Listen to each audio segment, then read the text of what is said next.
So my parents and I were so hyped to check out the Sphere full immersion film experience. The film's called Postcard from Earth, which is an immersive experience with various 4D elements. The ticket was $119 each, and we thought they were very overpriced, but we're still willing to check out because why not? It's the Sphere that costed $2 billion with amazing, shocking, immersive technology ever. As an aspiring VR designer, I couldn't wait to dive into this immersive journey until I faced a series of disappointments. So for our time slot, the gate opened at 9:30. The only rideshare drop-off was a mile away, so you'd still have to walk a good 5 minutes after you get dropped off. Anyway, we went there in 10 minutes early, but we got inside around 9:45 because the line to get in was ridiculous. We were shocked by the messy and chaotic line. Adding to the delays was the mysterious bag check, leaving us questioning its purpose. It seemed like they were aware of the messy long lines and were trying to rush the process, but they barely even saw the inside of my bag, so what was the point? Also, I noticed that half of the lobby was reserved for the VIP entry, but it was completely empty. This caused regular entry lines becoming overcrowded since they only had half of the space to use. I thought the layout was poorly designed and dumb because they could have easily spread people out more evenly instead of cramming everyone into such a limited space. Okay, this was the most annoying part. So our seats were located in the 7th floor, so many people, including us, headed straight to their seats at 9:30, but the film didn't even start until 10:30. We discovered too late that we were supposed to explore exhibitions on the 1st floor for an hour before getting seated, and nobody was informing people this crucial information. There was clearly lack of communication that led to huge confusion and ended up wasting a lot of people's time. I can't believe we just sat there for almost an hour cluelessly. Do you know how I found about all of this? Reddit. I was checking out some Reddit reviews to find out why the movie wasn't starting, and that's when I learned all about this. I rushed to the 1st floor to see the talking robots just 5 minutes before the start of the movie, but by then, they had already closed down the exhibition and turned off all the robots. The employees there didn't even bother explaining what was happening and just gave me the driest response like, "Oh yeah, you missed out." I got the major, "Oh yeah, you missed out, you weren't supposed to come up to the 7th floor too soon, well, sucks to suck" kinda attitude from all of them. Apparently, I wasn't supposed to go up to the 7th floor too early, but so many people pointed out and complained about this on Reddit, so it's obviously not just my experience. And some people even mentioned that their exhibition wasn't even that great, but unfortunately I didn't even get to see them and missed out, so I can't be the judge of that.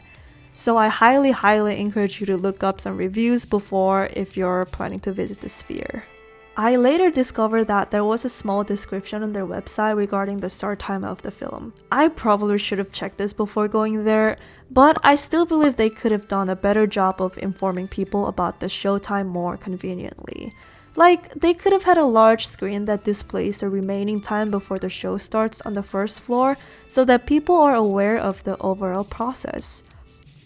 There were clearly a handful of people who seemed confused and unsure of what to do inside because there were no instructions provided. And when I asked some employees about the starting time of the film, they all gave me different answers, which made me think that they were not even fully aware of what was happening either. Generally, I thought their explanation of the performance was unkind, especially since they charge $119, plus $240 for the prime seats. I'm almost certain that the seating layout is not safe. The incline is very steep, and there's zero legroom.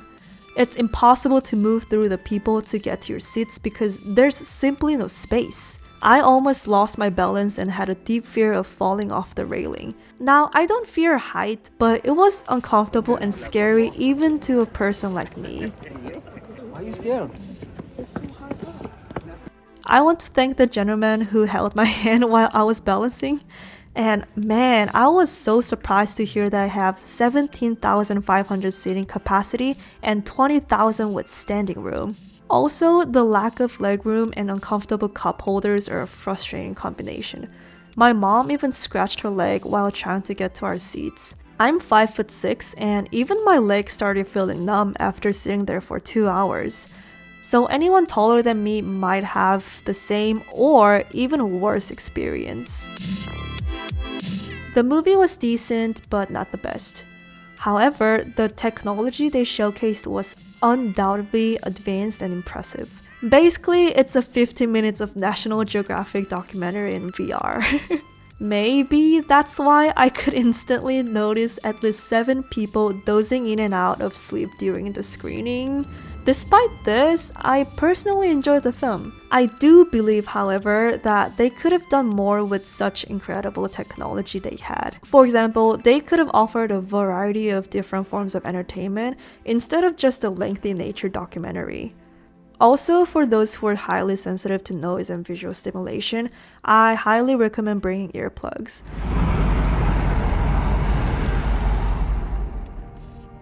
There's a scene with thunderstorms that lasts at least for 3 minutes, and the loud noise and excessive visual flickering might be too much for some people. Personally, I found it overwhelming and had to close my eyes until the scene was over. I have to say, the technology inside the sphere was amazing and had great potential. However, the customer service and presentation was very poorly executed. Although I've heard that U2 concerts there are great, this review is solely based on my experience with the film inside the sphere. The way they handle the crowd's presentation, service, and cost effectiveness was definitely disappointing.